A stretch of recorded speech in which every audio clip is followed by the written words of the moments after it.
Well, in the latest chapter of Hacktivists versus the World, Anonymous and AnonSec have unleashed fury on a new entity.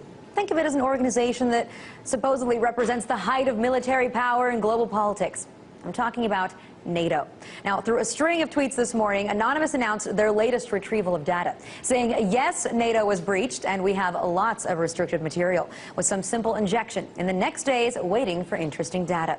Now, just a short while later, they decided to be very nice about their cyber attack and said, we're sitting on about 1 gigabyte of data from NATO now, most of which we cannot publish as it would be irresponsible, but oh, NATO!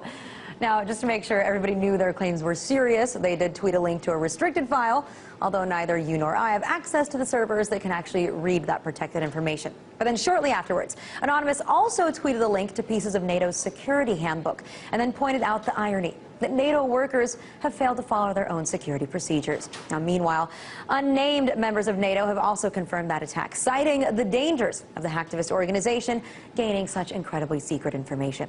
So perhaps a blessing in disguise? Yes, Anonymous did get highly sought-after information from one of the most well-known organizations in the world, but they decided to play the nice card and opted not to release that classified information for now. But NATO isn't the only group that's feeling the burn of hacktivists right now. Even Rupert Murdoch's empire can't hide from the cyber hacking ways of LulzSec. According to their own tweets, they're currently working with specific news organizations to share what private information they've obtained from hacking News Corp files. And knowing News Corp, pretty sure that LulzSec will uncover a treasure trove of information on the way that they conduct business. So it appears as if Anonymous and LulzSec are as strong as ever. And despite the fact that LulzSec announced its retirement back in June, seems like they just couldn't help themselves. They had to get back into the game.